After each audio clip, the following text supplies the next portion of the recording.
होती है तो उसको थोड़ा कार्बोहाइड्रेट की ज्यादा जरूरत होती है। लेकिन जब आपका हाइट रुक गया तो बढ़ोगे तो आप अगर खाते रहोगे तो बढ़ोगे तो सब दिन पहले लंबाई में बढ़ोगे फिर चौड़ाई में बढ़ोगे।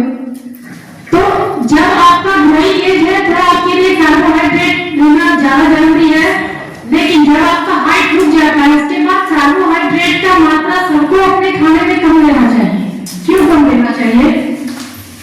क्योंकि जब किसी को डॉक्टर बोलता है ना कि आपको शुगर हो गई है और आपको मीठा नहीं खाना, तो वो सोचता है कि मुझे मिठाई नहीं खाना, मुझे चीनी नहीं खाना, मुझे दूध नहीं खाना।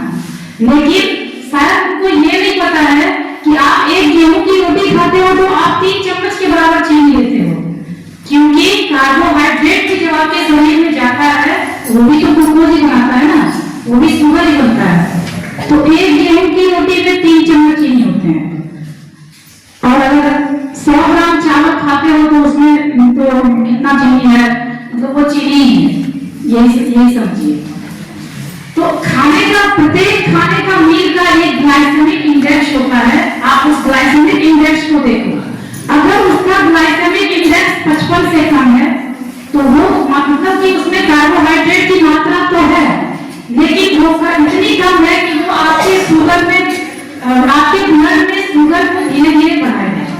लेकिन जिसका ग्लाइसेमिक इंडेक्स 70 से 100 के बीच में है, जैसे आप ग्लूकोज लेते हो तो उसका ग्लाइसेमिक इंडेक्स 100 है, वो आपके ब्लड में गया और तुरंत शुगर स्पाइक कर देगा, तो वो आपको नहीं देना है। मीडियम ग्लाइसेमिक इंडेक्स वैसे लोग ले सकते हैं जिनको भी डायबिटीज नहीं है, लेकिन जिनको डायबिटीज है वो कोशिश करें कि 55 से जिसका भी ग्लाइसेमिक इंडेक्स कम है वैसे ही आहार को अपने भोजन में सम्मिलित करें। तो ये ग्लाइसेमिक इंडेक्स का मेरा चार्ट है। आप कुछ जो भी खा रहे हो ना, आप नेट पे सर्च करोगे इसका ग्लाइसेमिक इंडेक्स क्या है। अगर उसका 55 से कम है ग्लाइसेमिक इंडेक्स और ग्लाइसेमिक लोड, ग्लाइसेमिक इंडेक्स ये दिखाता है कि आपके ब्लड में शुगर को ये कितनी तेजी से बढ़ाएगा, और ग्लाइसेमिक लोड ये दिखाता है कि इसमें कितना कार्बोहाइड्रेट है। तो जिसका ग्लाइसेमिक लोड कम है वो तो और अच्छा है, मतलब अगर 10 से कम ग्लाइसेमिक लोड का खाना खा रहा है तो वो आपके ब्लड में शुगर को बिल्कुल भी नहीं बढ़ाएगा, वो आपके लिए पूरी तरह से सेफ है, तो आप खा सकते हो।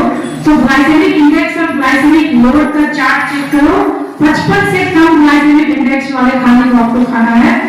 और यहाँ पे मैंने 100 ग्राम आटा का ये दिया है, अगर आप 4 रोटी खाते हो तो कितने चीनी खाए? 4 रोटी में 12 चम्मच चीनी खाए। जनरली जो हम लोग का मील है वो गेहूं और राइस है ना, तो मैंने 2 मील के ग्लाइसेमिक इंडेक्स को अच्छे से दिखाया है। जो 100 ग्राम प्रोपोर्शन पे ग्लाइसेमिक इंडेक्स दिया रहता है 100 ग्राम मील का, तो उसमें 3 से 27 कैलोरी है, उसमें कार्बोहाइड्रेट की मात्रा 73 है और फाइबर 12.2 है। तो गेहूं में तो फाइबर ठीक है, लेकिन नेट कार्ब्स उसमें 61% है, प्रोटीन 12.61% है और उसका ग्लाइसेमिक इंडेक्स 54 है और ग्लाइसेमिक लोड 33 है। ग्लाइसेमिक इंडेक्स तो इसका ठीक है 54, लेकिन ग्लाइसेमिक लोड क्योंकि इसका 33 है, ग्लाइसेमिक लोड हमको 10 से कम का खाना है। तो ये हमारे एक डायबिटिक पेशेंट के लिए सही डाइट नहीं है। तो अगर आप डायबिटीज के पेशेंट हो तो आपको गेहूं की रोटी नहीं खाना है। आपको क्या खाना है वो भी मैं आगे बताऊंगी। चावल का ग्लाइसेमिक इंडेक्स 85 और ग्लाइसेमिक लोड 66 है, तो वो आपके शुगर को आपने खाया और वो शुगर को स्पाइक कर दिया, तो आपको नहीं खाना है। जो जिसका ग्लाइसेमिक इंडेक्स और ग्लाइसेमिक लोड इतना अधिक है वो मील्स आपको नहीं लेने हैं। आपको लेने क्या है, जितनी बार भी आप खाते हो, मोस्टली लोग 3 टाइम्स खाते हैं, तो अगर आप 3 बार खाते हो तो तीनों ही बार आपको 2 प्लेट बनाना है। एक प्लेट आपका रहेगा जिसमें कि केवल सैलेड रहेंगे या कच्ची सब्जियां रहेंगी। जो भी सीजन का सैलेड कच्ची सब्जियां हैं आपको वो खाना है। दूसरा प्लेट जो आपका रहेगा उसमें आपका आधा प्लेट का आधा पोर्शन ग्रीन वेजिटेबल रहेगा, कुक्ड ग्रीन वेजिटेबल, और 1/4 प्रोटीन रहेगा, 1/4 कार्बोहाइड्रेट रहेगा। वैसा डाइट लेना है एक डायबिटीज पेशेंट को। तो वो बिना दवाई के भी अपने शुगर को कंट्रोल कर सकता है, अगर आप इस तरह के डाइट को फॉलो करोगे तो। नेक्स्ट करना क्या है कि फिट के फॉर्मूला को अपनाना है।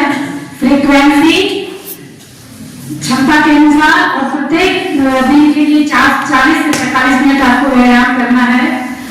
तो नियमित हफ्ते में कम से कम 5 दिन एक्सरसाइज करें, क्षमता के अनुसार एक्सरसाइज करें, तो भारी एक्सरसाइज करने की जरूरत नहीं है, जो आप कर सकते हो, ठीक है। तो कपालभाति, अनुलोम विलोम, भस्त्रिका, भुजंगासन, ये सब कर लो, काफी है।